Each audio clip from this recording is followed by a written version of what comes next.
Every day, without knowing it, you give your power away. Not through weakness, but through something far more subtle: emotions. Machiavelli didn't fear enemies. He feared the emotional fools who exposed themselves without a blade being drawn. In this video, we'll expose the 3 emotions Machiavelli warned never to reveal, and how hiding them might be your greatest weapon in a world built on manipulation. Fear, it is the oldest scent in the world. Long before gold, before armies, before kings sat on thrones, there was fear. A signal, a confession, a scent in the wind that told the predator, "Here is prey." And even now, in your modern world of glowing screens and glass towers, nothing has changed. You think it has, because there are no swords at your throat, but look deeper. Every boardroom, every relationship, every public stage is still a battlefield. Only now, the weapons are silence, doubt, subtlety, perception. And in this invisible war, fear remains the one scent you cannot afford to wear. Machiavelli understood this with chilling clarity. In The Prince, he does not romanticize human nature.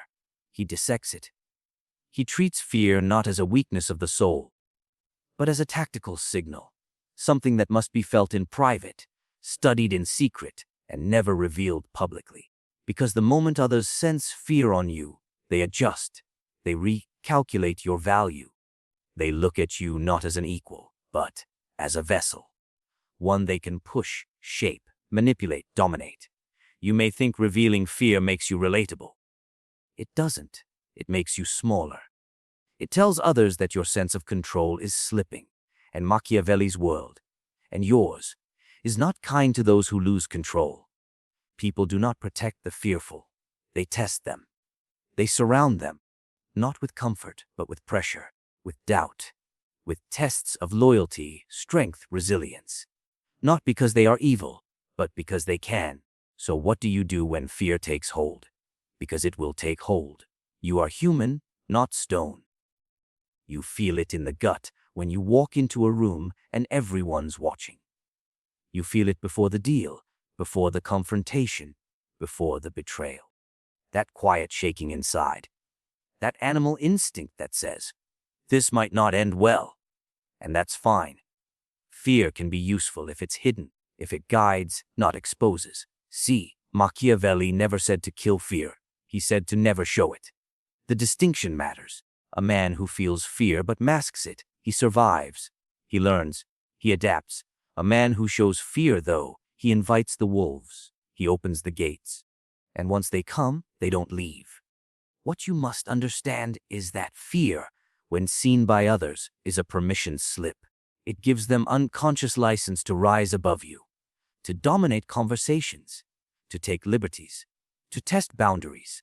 This is true in politics, in business, in relationships, even in your friend group. The moment you start explaining too much, apologizing unnecessarily, hesitating before you speak, eyes darting, shoulders shrinking, what you're really doing is handing them the script. You're telling them exactly what role to play, and they will play it. Now, here's the Machiavellian twist. Most people don't even know they're reacting to your fear. It's not always conscious, but it's primal. It's a scent, a pattern in your behavior, a tone in your voice, a quiet break in your rhythm. You can say all the right words, but if they feel your fear, they know they don't have to listen. So what's the antidote? The answer is not to become fearless, but to become unreadable. You must walk into every room, every challenge, every potential loss, with a face that reveals nothing. Your posture, unshaken. Your gaze, direct, but never aggressive. Think like a lion at rest, alert, but still. Stillness, you see, terrifies people far more than panic, because they don't know what's coming. They can't calculate it. They can't preempt it. You must become the man who, even when backed into a corner, speaks like he's 3 moves ahead. You must become the woman who, even when threatened, shows no tremor, only silence. And that silence, that stillness, it becomes its own form of power. Machiavelli would tell you appearances are everything. In fact, he repeats this idea obsessively throughout The Prince, that perception matters more than truth. And nowhere is this more crucial than in how you handle fear. You may be trembling inside, but if your enemies, your rivals, your competitors can't see it, then for all they know you are as unshakable as stone. And that illusion may buy you the time, the space, the influence to win. Most people, though, they fail this test daily. They vent online, they overshare, they open up, under pressure to look human. But humanity, in a world ruled by power and hierarchy, is not always rewarded. Especially when you're at the bottom. Especially when you haven't earned that luxury yet. Vulnerability is only safe when you're untouchable. Before that, it's a weapon, used against you. And make no mistake, the world is watching you carefully. Every word, every breath, every gesture, evaluated. Not out of malice, but instinct. People are always scanning to see where they stand in relation to you. Higher, lower. Threat, obstacle, victim. Fear places you on the wrong end of that assessment, every time. And in the silence of that judgment, you lose ground. Quietly, invisibly, until one day, you find yourself wondering why people no longer respect you. Why they interrupt you. Why they smile at you, but don't trust you. Why they ask if you're okay, but never ask for your help. It started the moment they smelled your fear, and once they have the scent, they never forget it. Love, they tell you it's everything. From the stories you're told as a child to the songs you hear on repeat, love is painted as the highest virtue. The ultimate force. The reason we live, the reason we fight, the reason we endure. But Machiavelli, he saw through the illusion.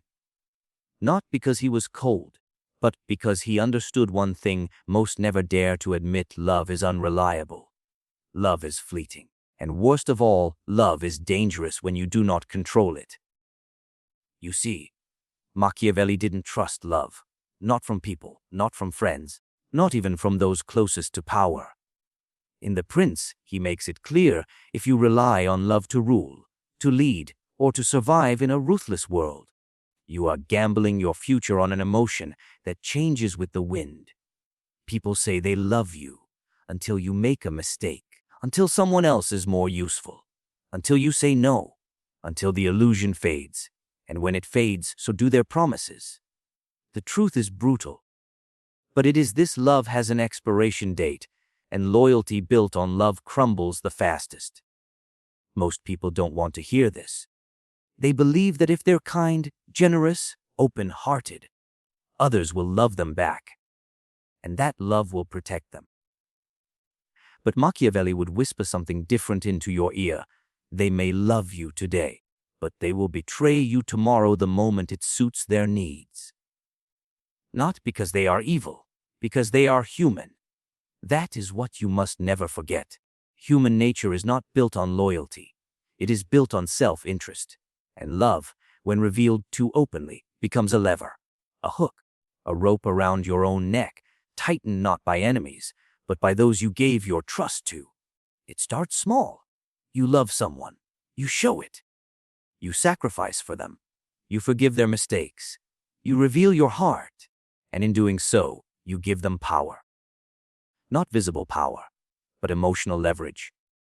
The knowledge that you will tolerate more than you should, that you will bend rather than break, that you can be hurt. And once they sense that the power dynamic shifts, you no longer lead. You no longer hold the frame. You follow. You defend. You hope. Machiavelli would say, never let love soften your grip. If you must love, do so in silence. If you must give, give with a watchful eye. If you must care, care with limits. Because once you build your identity around being loved, you become fragile. Love becomes your oxygen. And the moment it's withdrawn, you collapse. Look around. How many people are held hostage by the illusion of love, stuck in relationships that drain them, chained to families that manipulate them, bound to partners, friends, leaders, institutions, because they confuse love with loyalty and emotion with truth. But Machiavelli knew true strength is not in being loved. It is in being respected, feared, and needed. Love fades, but usefulness, that stays. If someone respects your mind, they will come to you. If someone fears your power, they will avoid crossing you. If someone needs your presence, they will maintain the illusion of love for as long as it serves them. But if all you have is love, naked, soft, sentimental love, then you are replaceable the moment someone more exciting, more powerful, or more compliant comes along. This is not a cynical view. It's a strategic one. Machiavelli was not telling you to be loveless. He was telling you to be selective, quiet, intentional. Never let your love be the first card you play. Let it be the one they never quite know you have. Because once people know the depth of your feelings, they begin to calculate around it. They begin to test the boundaries of what you'll endure. And they will. People always do. You must become unreadable in your attachments. When others wonder who you truly care about, you gain power. When no one is sure where your heart lies, you become a mystery. And in a world obsessed with exposing emotion, mystery is rare. Mystery commands attention, control. But the moment you confess your love freely, constantly, emotionally, without control, you give the game away. You tell them exactly where to aim, and when conflict comes, they'll aim there, every time. Machiavelli would warn you those who need love to feel secure are always vulnerable, because they need something they cannot control. The powerful do not chase love. They inspire it, then remain unmoved by it. You must learn to do the same, not because love is wrong, but because it is a tool, a fire that must be contained, and when wielded with care. Love can influence, attract, disarm, but when it spills over, when it becomes your identity, your mask, your motivation, it burns you first. Most people walk through life seeking to be loved at all costs, but what they don't see is that the cost is usually themselves. Anger feels righteous. It feels real. When someone crosses you, when they lie, insult, betray, or disrespect you, your blood rises. Your hands tighten. Your words sharpen. And in that moment, you believe you are powerful. But Machiavelli knew better. He knew that anger is not a sign of power. It's a confession. A man in anger reveals everything. His values, his boundaries, his insecurities, his pain. Anger is an open book. Loud, emotional, and deeply revealing. And that is why Machiavelli would advise you to master it. Not by indulging it, but by never letting it escape. Because the moment your enemies see your rage, they see your map. They learn what buttons to press. They see what makes you flinch, what makes you roar, what makes you lose control. And once they know that, they no longer need to defeat you. They just need to provoke you. Most people don't understand how much information they give away when they're angry. They believe their explosion intimidates, that raising their voice, slamming the table, typing in all caps, posting in fury, somehow projects dominance. But it doesn't. It shows vulnerability. It shows that the opponent succeeded in getting under your skin. You think they're listening to your words. They're not. They're watching your reaction. They're learning. They're calculating. Every angry outburst, every flare of temper. They're quietly noting where the pain lies, where the ego lies, where the weakness hides behind the mask. Machiavelli would observe such a man and smile, not with joy, but with confirmation. Confirmation that this man is not dangerous, because a dangerous man is not loud. He is unreadable. He does not show the fire on his face. He burns quietly, behind the eyes, where no one can see. He waits. He plans. He strikes not when he is provoked, but when he chooses. You see, anger is not inherently weak, but revealed anger always is, because once it's exposed, it can be studied, anticipated, used. And that's what most people fail to grasp. They believe being real means showing everything. That transparency is strength. But Machiavelli's world, and yours, is ruled by perception. And in perception, he who controls his face controls the game. So what do you do when anger rises? Because it will. You will be insulted, ignored, dismissed, betrayed, misunderstood. And every part of your mind will scream to react, to correct, to explode. That is the test. That is the moment. Do you serve your anger? Or does your anger serve you? The Machiavellian man turns anger into fuel, quiet fuel. He does not argue. He remembers. He does not yell. He plans. He does not protest. He prepares. The angriest man in the room may look the calmest, because he has no interest in showing his emotions. He has interest only in winning. Anger is not strategy. It's noise. It clouds judgment. It breaks alliances. It reveals attachments. And worst of all, it leaves trails. When you lash out in anger, you say things you can't take back. You create enemies where there were none. You tell people exactly what not to do, and they do it again just to watch you break. And over time, you become predictable, reactive, emotional, and in a Machiavellian world, that means you become expendable. Now imagine this instead. Someone tries to provoke you, push you, humiliate you, but you say nothing. You smile, you observe, and behind that silence your mind sharpens. You watch how they move, you listen to what they fear, you let them believe they've won. And then, weeks later, when no one's watching, you move. You act, you strike where it hurts, quietly, cleanly, without warning. That is power. That is real control, because the world is not shaped by those who react. It is shaped by those who respond, slowly, intelligently, with cold precision. Machiavelli knew this. He knew the rulers who lost their tempers lost their crowns. The commanders who let emotion rule lost battles they should have won. The lovers who raged revealed their desperation. The leaders who exploded lost their mystique. There is no virtue in rage. There is no honor in emotional honesty when your enemies are watching. There is only power and the illusion of power. And if anger ruins both, it must be mastered, hidden, converted. Converted into what? Into silence, into stillness, into timing, into plans that no one sees coming, into words spoken when the enemy has relaxed and the trap has already closed. Because when anger becomes calculation, it transforms from weakness into weapon. Most people want to feel better. But the Machiavellian doesn't need to feel better. He needs to win. And winning rarely comes to the man who shouts first. It comes to the man who watches longest, whose face doesn't move, whose eyes never blink, whose rage, if it exists at all, burns behind his calm, never through it. Power is not what you have, it's what people think you have. Machiavelli understood this deeper than anyone.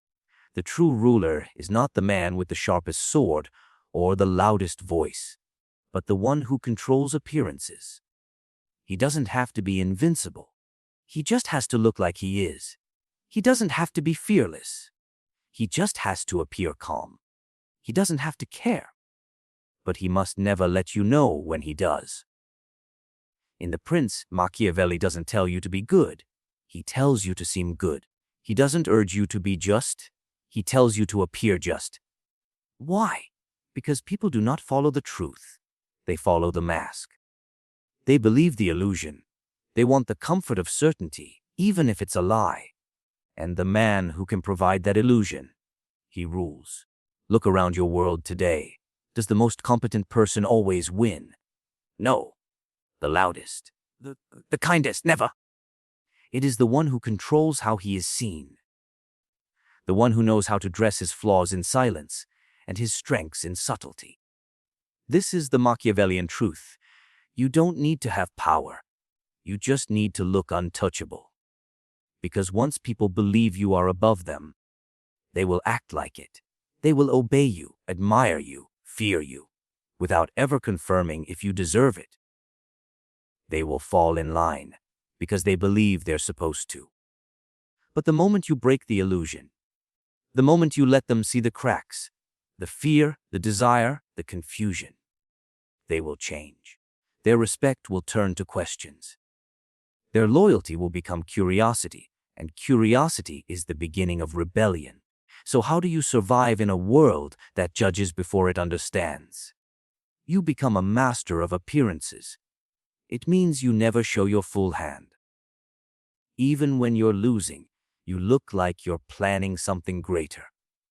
Even when you're heartbroken, you move like you're choosing distance, not suffering.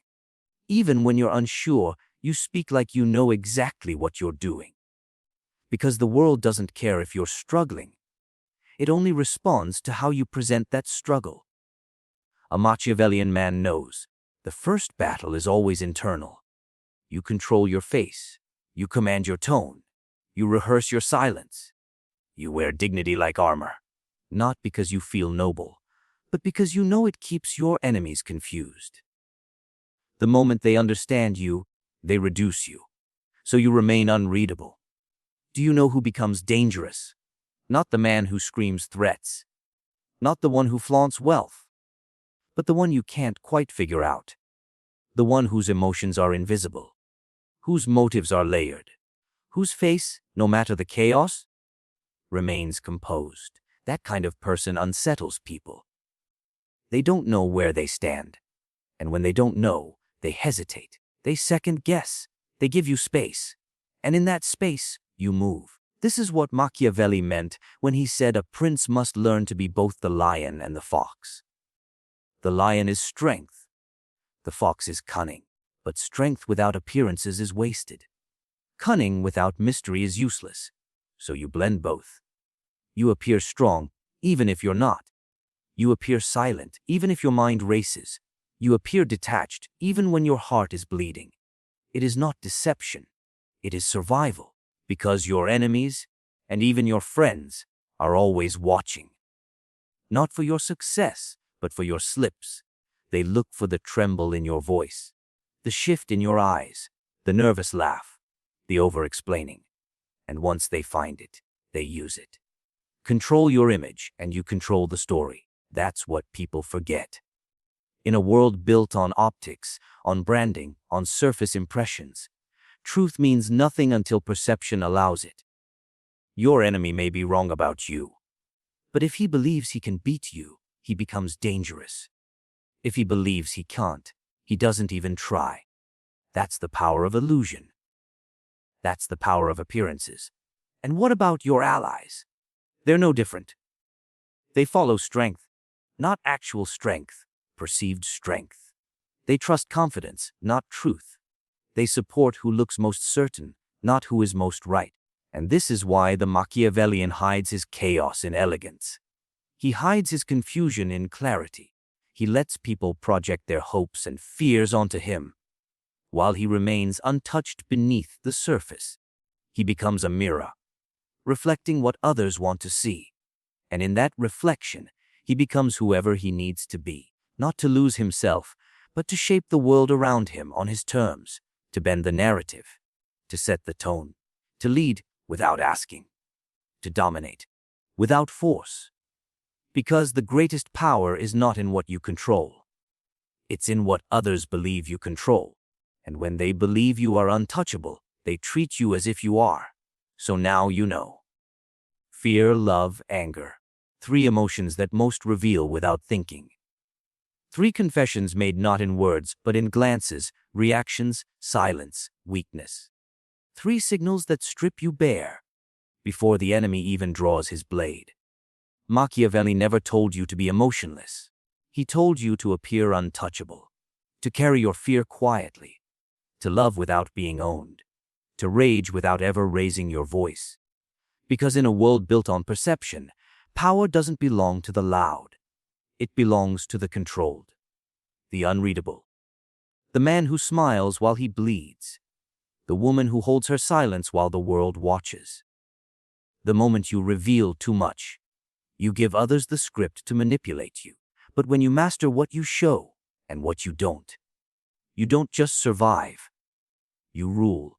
So ask yourself, do you want to be understood? Or do you want to be untouchable? The world does not wait for those who feel deeply. It bends for those who control what others see. And those who learn this lesson, They never walk into a room the same way again.